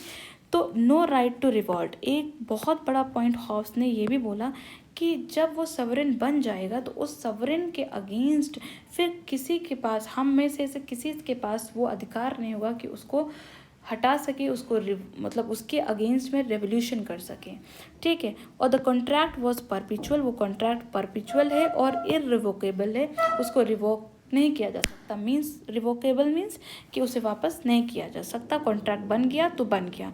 कॉन्ट्रैक्ट जो है वो क्योंकि म्यूचुअली कंस्ट्रक्टेड है पीपल के द्वारा, तो ये क्या है, ये डिवाइन राइट ऑफ किंग नहीं है। It is not a representation of divine rights of king. आप इस बात को समझिए। रॉबर्ट फिल्मर ने क्या बताया था? रॉबर्ट फिल्मर ने कहा था कि डिवाइन राइट्स ऑफ किंग को एक्सप्लेन किया था। और इंग्लैंड में जो राजा थे जैसे चार्ल्स वन, चार्ल्स टू, ये लोग डिवाइन राइट ऑफ किंग को ज़्यादा एक्सेप्ट करते थे। मतलब ये इसी के बेसिस पे वो अपनी अथॉरिटी को मेंटेन करते थे कि मुझे तो गॉड की तरफ से अथॉरिटी मिली है रूल करने के लिए। तो लेकिन जब हॉब्स ने अपने लिवाथियन बुक में इस सोशल कॉन्ट्रैक्ट को एक्सप्लेन किया, उस थ्योरी को दिया, तो उस थ्योरी को देते वक्त उन्होंने क्या बताया, एक पॉइंट, कि ये जो सवरेन पावर है, मतलब जो अथॉरिटी है, ये जो मोनार्क होगा, वो उसके पास डिवाइन राइट ऑफ किंग नहीं है। उसको जो ये अधिकार दिए जा रहे हैं वो लोग खुद अपने अधिकारों को उसके हाथों पे सौंप रहे हैं। तो एक ना कहीं उन्होंने ये बोला कि ये कंसेंट है, ये लोग अपने अधिकार दे रहे हैं, राजा को कहीं भगवान से अधिकार नहीं मिला है, अथॉरिटी नहीं मिली है। इसीलिए जब चार्ल्स वन जब हॉब्स जो हैं, जब चार्ल्स वन को जेल भेजा गया था, तो उस टाइम पे जब लिवाथियन बुक उनको दिखाया और उसके अपनी थ्योरी बताई हॉब्स की, तो चार्ल्स ने उनकी थ्योरी, उस राजा ने उस चीज़ को उस टाइम पे थोड़ा एक्सेप्ट नहीं किया। उन्होंने बोला आपने हमारे अधिकारों को, लोगों से बोला कि मुझे जो अधिकार मिले वो लोग हमें दे रहे हैं, ये गलत बोल रहे हैं, मुझे जो अधिकार मिले वो तो गॉड ने दिए हैं। सो मैं आपको हर एक पॉइंट क्लियर करना चाहती हूँ, ठीक है। आपको आई होप ये चीज़ समझ में आई होगी। अब हम लोग समझते हैं, देखिए आपको मैंने ह्यूमन नेचर समझाया, सोशल कॉन्ट्रैक्ट की क्या ज़रूरत थी। अब स्टेट ऑफ नेचर, जो मतलब आपको थोड़ा सा एक चीज़ और एक्सप्लेन कर दूँ, जो ओपी गाभा में ये चीज़ दी गई है, इसको समझते हैं। और फिर क्यों सिविल सोसाइटी की ज़रूरत पड़ी, फिर और जो एब्सोल्यूट सॉवरेनिटी मैंने आपको बताया कि मतलब सॉवरेन पावर जो है उसको सारी पावर दे देना, एब्सोल्यूट पावर दे देना, तो उसका जस्टिफिकेशन कैसे हॉब्स ने दिया, इस चीज़ को हम लोग समझते हैं। फिर उसके बाद हम आपको ये पॉइंट आपको समझाएंगे कि उन्होंने इंडिविजुअलिज्म पे क्या बताया और उन्होंने लिबर्टी पे उनका क्या व्यू था। इस चीज़ को हम लोग बाद में समझेंगे, पहले स्टेट ऑफ नेचर को समझते हैं, ठीक है। तो उन्होंने क्या बोला कि जब कोई गवर्नमेंट नहीं थी, स्टेट ऑफ नेचर मतलब ये एक हाइपोथेटिकल कंडीशन है, ठीक है। यहाँ पे मैंने लिखा है कि it is an hypothetical condition before the formation of state, state के बनने से पहले की एक ऐसी हिपोथेटिकल कंडीशन जिसमें कि ये बताया गया कि in absence of effective external control, जब कोई बाहर एक्सटर्नल कंट्रोल नहीं होगा तो मैन कैसे बिहेव करेगा, अपने उसका जैसा इनेट नेचर होगा उसके अकॉर्डिंग जो है मैन बिहेव करेगा। तो हॉब्स ने बोला नेचुरल इक्वालिटी है, ठीक। हॉब्स जो है वो नेचुरल इक्वालिटी को सपोर्ट करते हैं। हॉब्स ने बोला कि जब कोई स्टेट नहीं होगा तो इंसान के जैसा उसके अंदर का नेचर है वो उसके अकॉर्डिंग बिहेव करेगा। तो अब क्योंकि नेचर से ही, बाय नेचर इक्वलिटी मिली हुई है, मीन्स नेचुरल इक्वलिटी है, ठीक। तो हर एक इंसान जब इक्वल है तो हर एक इंसान कहीं ना कहीं कैपेबल है या एबल है टू किल एनी अदर, ठीक। If a person is having natural equality, that means it is able to kill any other today and he would be killed by still another tomorrow। अब इस point का मतलब क्या है कि अगर हर एक इंसान इक्वल है, नेचुरल इक्वलिटी है, तो हर एक इंसान जो अगर दूसरे को मार सकता है तो उसे भी तो कोई मार सकता है, ठीक। तो जैसे कि कौटिल्य ने अर्थशास्त्र में मत्स्य न्याय बोला था। मत्स्य न्याय क्या था कि एक ऐसी सिचुएशन ऑफ एनार्की उन्होंने एग्जाम्पलीफाई किया था। उन्होंने ये एग्जांपल दिया था कि जैसे मत्स्य न्याय होता है, जैसे कि उन्होंने फिशेस की एनालॉजी दी थी कि जब किसी ओपन सी में बहुत सारी फिशेस होती हैं तो हर एक फ़िश के पास ये डेंजर होता है, वो कहीं ना कहीं इस फियर में रहती है कि उसे कोई बड़ी मछली मार के खा ना जाए, और फिर वो जो बड़ी मछली होती है उसको भी किसी और बड़ी मछली का डर होता है। तो ये क्या है कि मत्स्य न्याय, और जीतता कौन है, माइट इज़ राइट, जो कि सबसे पावरफुल होता है वही जीतता है। सो उन्होंने कौटिल्य की जो अर्थशास्त्र में मत्स्य न्याय था उससे भी उसको एनालॉजी दी थी। और हॉब्स ने ये बताया कि एक ऐसा अब जब एटमॉस्फेयर रहेगा जहाँ पे हर एक इंसान को अपनी लाइफ की इनसिक्योरिटी रहेगी, जहाँ पे हर किसी इंसान को इस बात का डर रहेगा कि मुझे कभी भी मारा जा सकता है, कोई भी मुझे मार सकता है, कोई भी मुझे इंस्लेव कर सकता है, मीन्स मुझे बंदी बना सकता है। तो ऐसी एटमॉस्फेयर में हमें ज़रूरत किसकी पड़ेगी? हमें ज़रूरत पड़ेगी एक स्टेट की। Natural rights are the natural powers. उन्होंने बोला कि जो लोगों को नेचुरल राइट्स मिले हैं, जैसे इक्वालिटी एक नेचुरल राइट है, पर उस इक्वालिटी को वो लोग गलत तरीके से यूज़ करेंगे और दूसरों को ऑप्रेस करने के लिए यूज़ करेंगे, क्योंकि इंसान सेल्फिश होता है, ठीक है। सो इसलिए उन्होंने स्टेट ऑफ नेचर को कैसा समझा, बताया कि स्टेट ऑफ नेचर कैसा है, एक तरह से state of war against all, ठीक है। तो आई होप आपको समझ में आया। अब उन्होंने ह्यूमन का नेचर को समझा दिया, उन्होंने स्टेट ऑफ नेचर को समझा दिया। अब वो क्या समझा रहे हैं कि इसलिए सिविल सोसाइटी की ज़रूरत है। ट्रांजिशन कैसे हुआ सिविल सोसाइटी में? उन्होंने बोला setting up of the state या civil society is accomplish through a covenant या mutual agreement between all man. तो उन्होंने बोला कि अब हम लोग इसीलिए स्टेट की ज़रूरत पड़ी, सिविल सोसाइटी की ज़रूरत पड़ी। और वो सिविल सोसाइटी कैसे बनाई जाएगी? कॉवेनेंट के थ्रू, मतलब एक एग्रीमेंट के थ्रू, म्यूचुअल अग्रीमेंट होगा सभी लोगों के आपस में, और उसको क्या नाम दिया गया? Social contract. सोशल मतलब लोगों का कॉन्ट्रैक्ट। और सुप्रीम जो है, जो सवरेन है, वो सुप्रीम लीगल अथॉरिटी होगी, जो सारे लॉ एंड ऑर्डर को इन्फोर्स करेगी और provides protection to people's life and property. लोगों की लाइफ की और प्रॉपर्टी के को प्रोटेक्शन प्रोवाइड करेगी। Government does not rest on sheer force, it rest on the will of the पा। आप देखो, ये जो स्टेटमेंट था हॉब्स का, ये हॉब्स का स्टेटमेंट क्या एक्सप्लेन करता है कि गवर्नमेंट जो है वो फोर्स से नहीं शेयर कर रही है, वो लोगों की विल से बन रही है। लोग खुद चाहते हैं, फोर्सफुली गवर्नमेंट या सवरेन पावर नहीं बनी, लोग खुद उस सवरेन को बनाया है, उन्होंने कॉन्ट्रैक्ट करके, उन्होंने अपनी मर्जी से सारी पावर्स उसको दी हैं, ठीक है। So social contract is concluded among people themselves who emerge from the state of nature. Sovereign जो है, अब ये पॉइंट मैंने ऑलरेडी आपको एक्सप्लेन कर दिया कि जो सवरेन है, ये जो सुप्रीम अथॉरिटी है, वो जो है लीगल अथॉरिटी जो है, वो इस कॉन्ट्रैक्ट का पार्ट नहीं है, वो बहुत ही मॉरली न्यूट्रल है, एक रोबोट की तरह है, उसको पावर सारी दे दी गई है। अब उसका काम है उसको सिक्योरिटी प्रोवाइड करना, लॉ एंड ऑर्डर को मेंटेन करना। तो जो पीपल का right to revolt and revolution है, वो अधिकार नहीं है। और उन्होंने इंग्लिश सिविल वॉर को भी इसी बेसिस पे कंडेम्ड किया कि लोग जैसे मोनार्क के अगेंस्ट वॉर कर रहे हैं, कि गलत था इंग्लैंड में, उन्होंने इस चीज़ को कंडेम किया, वो इसके अगेंस्ट थे सिविल वॉर के, हॉब्स ने। तो अब उन्होंने एब्सोल्यूट सॉवरेनिटी का जस्टिफिकेशन कैसे दिया? उनकी जो बुक थी लिवाथिन, उसमें उन्होंने वो एब्सोल्यूटिज्म के वो चीफ एक्सपोनेंट थे, उन्होंने एब्सोल्यूटिज्म को बहुत ज़्यादा फेवर किया, इसीलिए उन्होंने जो सुप्रीम लीगल अथॉरिटी थी उसको पूरी एब्सोल्यूट पावर्स दे दी। इस G.H. सेबाइन ने भी उनके लिए क्या बोला कि Hobbes relieved sovereignty completely from the disabilities which Bodin inconsistently left standing.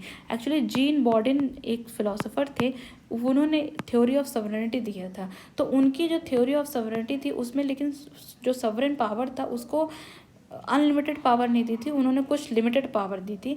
तो लेकिन हॉब्स ने तो जो सवरेन पावर था उसको अनलिमिटेड पावर दे दी। तो इसीलिए G.H. सेबाइन ने क्या बोला कि हॉब्स ने जो भी बॉर्डन की जो थ्योरी ऑफ सवरेनिटी थी उसमें जो भी डिसेबिलिटीज़ थी, जो कमियां थी, उसको और भर दिया। अब एक स्टेटमेंट ये भी इम्पॉर्टेंट है, कवनेंट्स विदाउट द सॉर्ड। मतलब कवनेंट विदाउट द सॉर्ड मतलब जो कॉन्ट्रैक्ट हुआ है या जो सुप्रीम लीगल अथॉरिटी है, अगर उसके हाथ में तलवार नहीं है और सिर्फ वो उसके पास वर्ड्स ही हैं बोलने के लिए, तो उसके पास कोई स्ट्रेंथ नहीं है।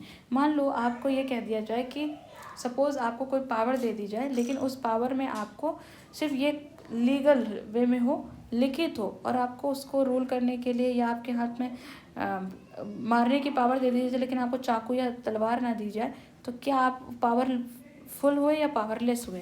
तो इस स्टेटमेंट का यही मतलब है कि covenants without the swords are but words of no strength to secure a man at all. अगर जो कवनेंट्स है, जो कॉन्ट्रैक्ट है, जो सॉवरेन लीगल अथॉरिटी है, उसको सिर्फ ये बोल दिया जाए बोलचाल की भाषा में कि इसके पास पूरी पावर है, लेकिन उसको कोई हथियार नहीं दिए जाए, मतलब उसको कोई लीगल इतनी पावर ना दी जाए, तो वो एक तरह से उसके पास कोई पावर नहीं है, वो पावरलेस है। किसी को भी सिक्योर करने के लिए। Means sovereign can provide security to man only when he is powerful enough to curb all anti social elements. So fear of punishment होना ज़रूरी है, और फियर ऑफ पनिशमेंट ही जो है वो लोगों को कैसा बनाएगा, लॉ अबाइडिंग बनाएगा। सपोज आप ही हैं, आप छोटे में आपको जब मम्मी वगैरह डांटती थी कि मैं तुम्हें पनिशमेंट दूंगी, उसके अंदर उनके पास इतनी पावर थी तुम्हें पनिशमेंट देने की, और उसी पनिशमेंट के डर से आप पढ़ लेते थे, ठीक है। तो इसीलिए हॉब्स ने भी क्या बोला कि जो फियर ऑफ पनिशमेंट है वो जब तक नहीं होगा लोगों के अंदर, वो डर नहीं होगा कि उसे पनिश किया जाएगा, और सुप्रीम पावर को इतनी अथॉरिटी नहीं दी जाएगी, तो वो लॉ को कैसे मानेंगे। तो जो एब्सोल्यूट पावर, इसीलिए सवरेन जो है, जो सुप्रीम लीगल अथॉरिटी है, उसको एब्सोल्यूट पावर देना एक बहुत ही नेसेसरी कंडीशन है सवरेनिटी की। तो आई होप आपको ये जो एब्सोल्यूट सवरेनिटी का कॉन्सेप्ट जो हॉब्स ने बताया उसका जस्टिफिकेशन आपको समझ में आया होगा, और कैसे बॉर्डन्स की जो थ्योरी ऑफ सवरेनिटी थी उससे सबाइन ने उस चीज़ को कंपेयर किया, ठीक है। आई होप आपको ये चीज़ समझ में आई होगी पूरी तरीके से। अब एक दो पॉइंट और बचे हैं। इंडिविजुअल, थोड़ा सा चैप्टर, ये जो वीडियो है लेंदी हो रहा है, बट मैं चाहती हूँ कि हॉब्स का चैप्टर पूरा मैं आज कंप्लीट कर दूँ, और फिर उसके बाद मैं लॉस को एक्सप्लेन करूँ, ठीक है। पार्ट्स में नहीं इस चैप्टर को डिवाइड करना चाह रही हूँ, इसलिए चैप्टर थोड़ा लेंदी, ये थोड़ा वीडियो लेंदी हो रहा है। इंडिविजुअलिज्म इन थॉमस हॉब्स फिलॉसफी। अब जो हॉब्स की फ़िलॉसफी में उन्होंने इंडिविजुअलिज्म को भी कॉन्सेप्ट को कैसे दिया। देखिए, हॉब्स को एब्सोल्यूटिज्म, ये एब्सोल्यूटिस्ट थिंकर हम ज़्यादा कहते हैं as compared to individualist thinker, लेकिन उनकी जो इंडिविजुअलिज्म थी, ये कैसे हम इसको समझते हैं कि कैसे वो एक इंडिविजुअलिस्ट थिंकर भी कहलाते हैं। देखिए कि Hobbes is an important figure of individualistic philosophy. इन्होंने क्या बोला कि मैन जो है वो इतना इंडिविजुअलिस्टिक है that he cannot live in peace with other man until and unless there is an absolute authority. सिर्फ इसी पॉइंट के बेसिस पे हॉब्स की थ्योरी को इंडिविजुअलिस्टिक थ्योरी भी बोला गया। क्या बोला गया कि जो इंसान इतना ज़्यादा इंडिविजुअलिस्टिक है, अपने बारे में सोचता है, सेल्फ सेंटर्ड है, कि वो एक एब्सोल्यूट अथॉरिटी के बगैर नहीं रह सकता। तो कहीं ना कहीं उन्होंने बोला कि कंसेंट के थ्रू हमें एक सुप्रीम अथॉरिटी बनाने की ज़रूरत है। सो दैट्स वाई जो हॉब्स की फ़िलासफ़ी थी वो it is a combination of individualism also as well as absolutism also. He created sovereign by the consent of the individual. उन्होंने जो ये सवरेन बनाया, मतलब जो एब्सोल्यूट लीगल अथॉरिटी बनाई, वो ऐसे ही नहीं बना दी, फोर्सफुल नहीं बनाई, लोगों का खुद कंसेंट था, लोगों की खुद की रजामंदी थी कि हाँ मेरे ऊपर पावरफुल एक अथॉरिटी होनी चाहिए जिसके पास एब्सोल्यूट पावर हो। तो ये जो कंसेंट दिया लोगों ने, ये क्या रिप्रेजेंट करता है, लिबरल पर्सपेक्टिव रिप्रेजेंट करता है हॉब्स का। लेकिन साथ ही साथ उन्होंने ये लिबरल पर्सपेक्टिव तो दिया कि लोगों ने कंसेंट दिया उस सवरेन को बनाने के लिए, लेकिन उस सवरेन को एब्सोल्यूट पावर देके कहीं ना कहीं उन्होंने जो उनका पर्सपेक्टिव था वो कहीं ना कहीं चेंज होके एब्सोल्यूटिस्ट की तरफ चेंज हो गया। आई होप आपको ये चीज़ समझ में आई होगी। अब हम लोग इनका जो व्यूज़ था on liberty, self preservation, rights, इसको समझते हैं कि लिबर्टी को लेके हॉब्स का क्या व्यू था। तो हॉब्स ने क्या बोला कि liberty as the absence of external impedance. मतलब लिबर्टी का मतलब क्या हुआ कि बाहरी तौर से कोई रोक रुकावट ना हो, एक्सटर्नल इम्पीडेंस ना हो, that is liberty. Laws are artificial, laws जो हैं वो एक तरीके से आर्टिफिशियल चेन का काम करते हैं जो इंडिविजुअल की लिबर्टी को बस आर्टिफिशियली रिड्यूस करते हैं। प्योर लिबर्टी जो है वो पीपल को एक दूसरे की तरफ टर्न कर देती है। अगर इंसान को, क्योंकि देखिए हॉब्स बहुत ही पैसिमिस्टिक थे ना अबाउट ह्यूमन नेचर, तो उन्होंने बोला कि लॉज इसलिए ज़रूरी है कि एक तरह से वो आर्टिफिशियल चेन की तरह काम करते हैं कि लोगों के लिबर्टी को कहीं ना कहीं रिड्यूस कर देते हैं। क्योंकि अगर इंसान को प्योर लिबर्टी मिल जाए तो वो उसको ये भी तो लिबर्टी मिल जाएगी, क्योंकि वो बहुत ही सेल्फिश होता है, तो वो दूसरे को हार्म पहुँचाने लगेगा। तो इसीलिए प्योर लिबर्टी ह्यूमन्स को नहीं मिलनी चाहिए, लॉज ज़रूरी हैं, क्योंकि वो laws act as an artificial change. He said liberty is whatever the law permits and whatever the law is silent is about. तो इन्होंने लिबर्टी को कैसे एक्सप्लेन किया, लिबर्टी क्या है, लिबर्टी सिर्फ उसी को हम बोलेंगे जिस चीज़ को लॉ परमिट करने के लिए वो लिबर्टी है, और जिस चीज़ को लॉ जहाँ पे साइलेंट हो वहाँ पे लिबर्टी नहीं है। Laws of nature derive from reason and from the desire of self preservation, only one restriction. उन्होंने बोला कि सवरेन को एब्सोल्यूट पावर, क्योंकि हॉब्स ने सवरेन को एब्सोल्यूट पावर दी थी, तो उन्होंने बोला कि सिर्फ ये जो सॉवरेन अथॉरिटी है इसके ऊपर सिर्फ एक ही रेस्ट्रिक्शन है, वो है कि राइट टू सेल्फ प्रिजर्वेशन। ये जो अथॉरिटी है इसके पास ये एक रेस्ट्रिक्शन ये है कि इसको हर हालत में इंसानों को प्रिजर्व करना है, उनकी लाइफ को और प्रॉपर्टी को। सो लोगों के पास ये वाला अधिकार है, right to self preservation. So absolute right of man contract वो किस लिए था, इसी जो लोगों के प्रोटेक्ट करने के लिए। So people can resist a king who can't protect their life, and successful resistance would bring back to the state of nature, and their people will again select a new monarch and reinstate the same kind of political authority।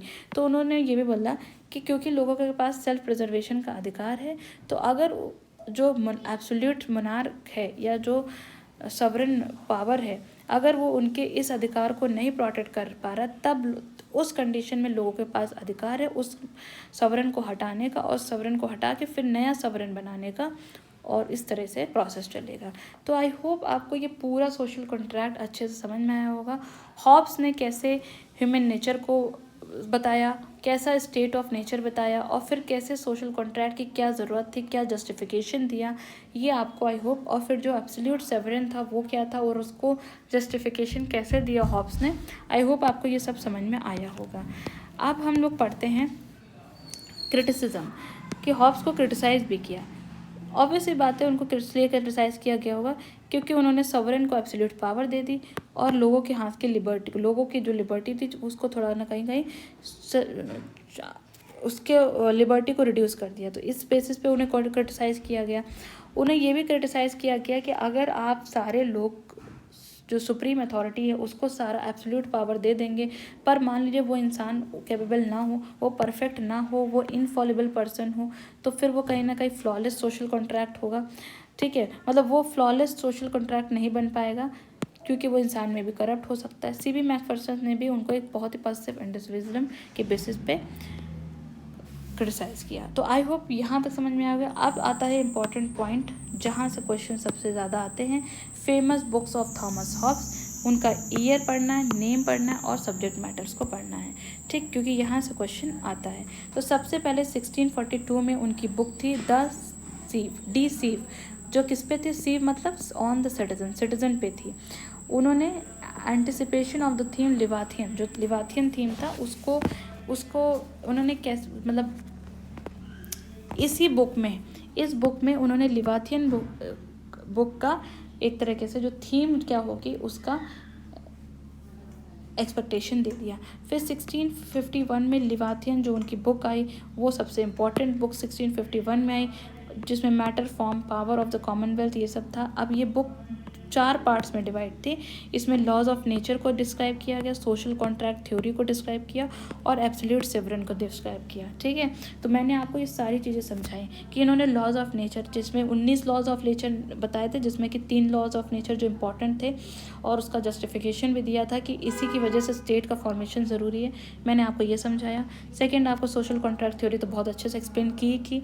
Third, आपको मैंने absolute sovereign क्या है वो भी मैंने explain किया, और absolute sovereign जो है वो इस सोशल कॉन्ट्रैक्ट का पार्ट ही नहीं है। ठीक है, इस पॉइंट को भी मैंने अच्छे से एक्सप्लेन किया। फिर 1655 में उनकी डी कॉर्पोर बुक आई, जो कि कॉर्पोर मीन्स व्हाट, बॉडी।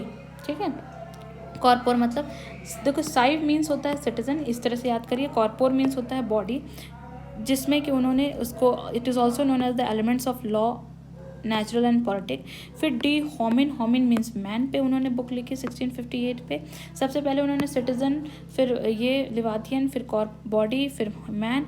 जो last one of the Hobbesian great trilogy, सब ये जो ट्रायोलॉजी थी इनकी, द सीव, द कॉर्पोर, द होमिन, ये 3 इनकी बहुत ही इंपॉर्टेंट ट्रायोलॉजी थी, बहुत इंपॉर्टेंट बुक्स थी। 1681 में जो है बीहेमॉथ इन्होंने बुक लिखी, जिसमें कि the history of causes of civil wars, England में सिविल वॉर क्यों हुई, उसकी क्या कारण थे, उसकी हिस्ट्री उन्होंने बताई। और इसको द लॉन्ग पार्लियामेंट भी इसको हम बोलते हैं, बीहेमॉथ को हम लोग द लॉन्ग पार्लियामेंट भी बोलते हैं। So these are the important books of the Hobbes. I hope you have like this lecture. Please like, share and subscribe this channel, and please comment करके आप मुझे ज़रूर बताइए कि आपको ये लेक्चर कैसा लगा, क्योंकि यही आपके कमेंट्स मेरे लिए सोर्स ऑफ मोटिवेशन होते हैं इस सीरीज़ को कंटिन्यू करने के लिए। Thank you.